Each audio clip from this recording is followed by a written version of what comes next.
rassurant, c'est qu'avec deux approches tout à fait différentes, vos conclusions convergent globalement. Oui, Jean-Paul, vous voulez dire quelque chose? Ah bon. Merci. Oui, peut-être que je n'ai pas été assez attentif, hein, c'est pas impossible, mais il me semble que dans l'aspect substitution, il y a quand même un effet de chronologie, c'est-à-dire que quand on construit un bâtiment béton-acier, c'est au moment de sa construction qu'on a un problème de rejet. Normalement, pendant sa durée de vie, on ne devrait pas trop en avoir. Pour la démolition, il y en aurait aussi. Alors que quand on construit quelque chose avec du bois, à mon avis, bon, il y a du carbone qui est stocké, mais qui va finalement finir par disparaître, mais au fil du temps. Donc, vous voyez ce que je veux dire? C'est-à-dire que dans un cas, c'est ponctuel, c'est un instant donné, et dans les autres cas, c'est réparti. Alors, c'est pas tant réparti que ça, c'est que c'est pas au même moment. C'est que ça va être plutôt à la fin de vie. Oui. Et en effet, là on a les émissions qui vont être plutôt au début et là elles vont être plutôt à la fin. Et c'est quelque chose qui est pris en compte aujourd'hui. Donc ça, j'ai pas dit le mot, mais ça s'appelle les analyses de cycle de vie. Donc c'est tout un champ de la science, il y a toute une communauté d'acévistes qui passent leur temps à faire ça, à comptabiliser combien d'émissions il y a pour faire une fenêtre en alu versus une fenêtre en PVC. Et là aujourd'hui, et c'est vrai que les ACV pendant longtemps, elles étaient ponctuelles, on intégrait toutes les émissions sur la durée de vie du produit, tac, et on mettait tout au même moment, et on comparait ça. Et aujourd'hui, même dans la nouvelle politique bâtiment, je sais plus comment ça s'appelle,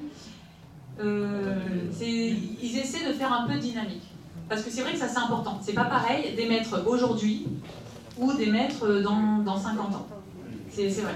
Et aujourd'hui, ils essaient de le prendre en compte. Mais il reste tous les résidus de l'exploitation et de la transformation, même pour le bois, ils sont aujourd'hui. Donc oui, le carbone stocké, lui, effectivement, il est réémis plus tard, 10 ans, 20 ans, 30 ans, selon si c'est une table, des panneaux de structure. Mais il y a quand même des émissions biogéniques au début aussi. Enfin, il y en a aussi. Ça s'appelle l'analyse du cycle de vie dynamique, ACV. Oui, vos conclusions ne me paraissent pas super optimistes, mais au moins elles ont mérite d'être claires. Tout à l'heure, M. Dubois nous a parlé de la différence de gestion des forêts, enfin du bois en tous les cas, entre le nord et le sud, avec la gestion différenciée par rapport au multi-usage. Est-ce que le passage à la gestion à la nordique, on peut le dire comme ça, change quelque chose à votre raisonnement et nous permettrait d'être un peu plus optimiste sur la conclusion? Vous voulez dire passer à une gestion plus productive, enfin plus industrielle, quoi. Enfin, une partie productive, c'est ce que j'ai compris de M. Dubois, et l'autre partie qui serait un usage plus environnemental, biodiversité, etc. C'est-à-dire de ne pas faire le multi-usage de la forêt. Ce qui est sûr, c'est que pour améliorer le bilan carbone de la forêt, ce qui est sûr, c'est qu'il faut augmenter les usages longs de la forêt. Donc, en termes de bilan carbone, si on arrive à sortir plus de bois d'œuvre et moins de bois énergie, on améliore un petit peu le bilan carbone. Mais, encore une fois, ce qu'on détruit en biodiversité, est-ce que ça vaut le coup de le gagner ici? Ça dépend, c'est un peu au cas par cas aussi. Parce que l'analyse de cycle de vie, là, moi je vous mets un exemple très simplifié, mais ça dépend aussi, je ne sais plus où c'est après. C'est un exemple très simplifié, mais les valeurs, elles changent énormément selon le type de construction, selon d'où vient le bois. Si vous amenez du bois du Canada pour construire une maison dans le sud de la France, vous n'aurez pas le même résultat que si vous faites du bois industriel sur place. Et donc tout ça, moi j'ai pas les chiffres, on n'a pas regardé ça. Là, moi je vous présente conceptuellement pour comprendre là où sont les flux. Mais effectivement, après, si on veut vraiment donner des réponses politiques, il faut regarder tout ça. Il n'y aura pas une réponse qui ira à tout le monde. Oui, bonjour. Vous avez un graphique là où on voit une trace, une ligne jaune qui monte là jusqu'en 2050. Vous avez, parmi les graphiques que vous avez, il y en a un oui, qui monte, et à 50 ans, c'est quand on tient compte de la substitution. Voilà, c'est ce genre. Non, celui d'en bas, là. Voilà. Et vous vous arrêtez à 2050. Hein. Donc, on voit que le temps passant, ça s'améliore bien. Hein. Au début, c'est pas bon, et au bout de 50 ans, c'est bien. Bon, et si on renouvelle, après une révolution, on recommence. Et je pense que la courbe, elle part de là, et elle continue, au bout de 50 ans. Alors, j'ai cogité pas mal hein, sur ce genre de choses. Bon, il me semble que ce qui est gagné en 50 ans, si on recommence, alors, ça prolonge la courbe. Et puis, vous dites que si vous avez fait un scénario à 250 ans, on dit, paf, c'est plat, ça bouge pas. Il n'y a pas d'amélioration en 250 ans, ou très peu. Je ne vois pas trop où ça coince. Alors, vous pouvez supposer évidemment que tout le bois d'œuvre a brûlé en bout de 100 ans. Alors, évidemment, tout est reparti. Mais s'il n'a pas brûlé, tout le bénéfice qu'on a en 50 ans, on le renouvelle à la prochaine génération. Et je redis un peu ce que je disais tout à l'heure, vraiment on a intérêt à faire tourner, à pomper, autant possible, à recycler, non pas recycler, à renouveler cette courbe jaune qui est favorable. Alors je vous réponds sur les deux points. Alors, non, sur les trois points. Je commence par le dernier point. Si vous avez une baignoire et que vous ouvrez le robinet très fort, mais vous avez un gros trou, vous n'aurez jamais d'eau dans votre baignoire. Mais ça suppose que... Il y a les entrées et les sorties. Et vous ne pouvez pas nous dire que activer la pompe, si on fait sortir, le carbone, il est soit dans l'atmosphère, soit dans la biosphère. Ou dans l'anthroposphère, qui est dans les meubles. Et donc, on peut activer la pompe, mais si on le fait ressortir tout de suite, pour l'atmosphère, le carbone, il est dans l'atmosphère. Vous pouvez lui faire rentrer, sortir très vite, mais il y est. En tout cas, donc je vous réponds sur cette partie. On a fait, les résultats, je les ai à 100 ans. Je ne les montre pas parce que ce n'est pas un modèle qui est utile à 100 ans. Donc déjà, si on parle de 100 ans, ce n'est pas cette courbe-là qu'il faut regarder, c'est celle-là. Parce que j'espère vous avoir convaincu que la substitution à 100 ans n'a aucun sens. Les coefficients de substitution tels qu'on utilise aujourd'hui, dans 100 ans, ils n'auront aucun sens. Ça n'aura aucun sens de dire en 2120, enfin en 2100, de dire chaque bâtiment en bois qu'on utilise évite l'émission d'une tonne de carbone parce qu'on aurait pu construire un bâtiment en béton-acier comme on le faisait en 2000, ça n'a aucun sens. Donc cette courbe-là, déjà en 2050, bon, voilà, mais alors en 2100, aucun sens. Donc si on reste même sur celle-là, effectivement, on a un rattrapage, parce que là, on a des forêts qui maturent, donc qui séquestrent un peu moins, et là, on a un rattrapage. Mais pendant toute cette période-là, on a eu plus de carbone dans l'atmosphère, qui a fait fondre des glaciers, qui a perturbé. Et donc, aujourd'hui, on a un problème d'urgence. Et donc, on ne peut pas dire, oui, mais regardez, dans 50 ans, ça ira mieux.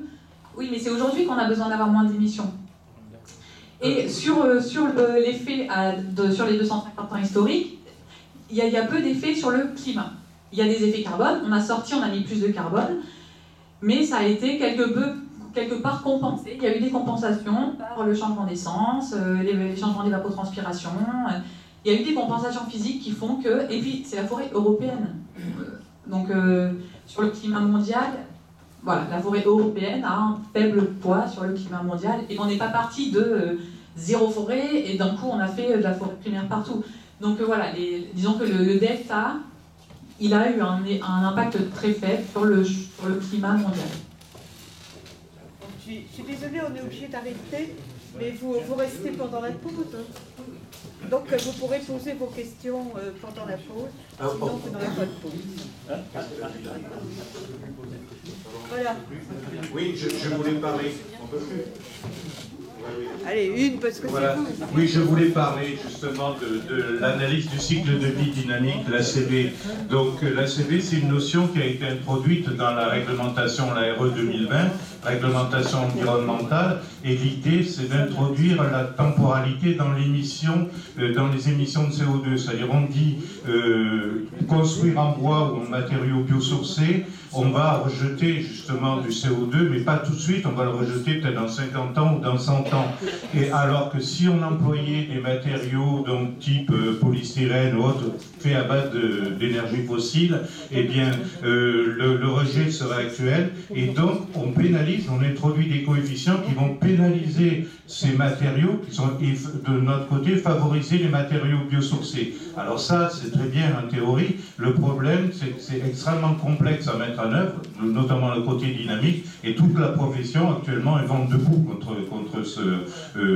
contre cette démarche. On sait qu'elle va arriver, mais il faut que la profession s'y prépare, et surtout il faut arriver à établir des données qui soient fiables et admises par tout le monde. Mais ça va être justement une révolution dans les matériaux, et qui dit une révolution qui va coûter cher, parce que mettre en place ces matériaux biosourcés et autres, substituer des matériaux connus par ce genre de matériaux, ça va coûter quand même cher pour le bâtiment. Mais l'enjeu peut-être la chandelle. Pardon.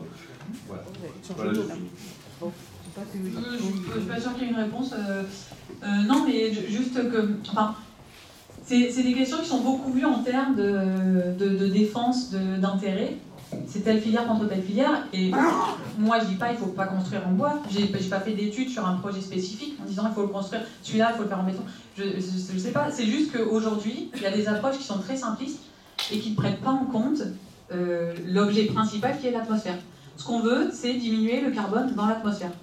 Et il peut y avoir différents arbitrages, parce que est-ce qu'on veut diminuer le carbone dans l'atmosphère aujourd'hui ou dans 100 ans?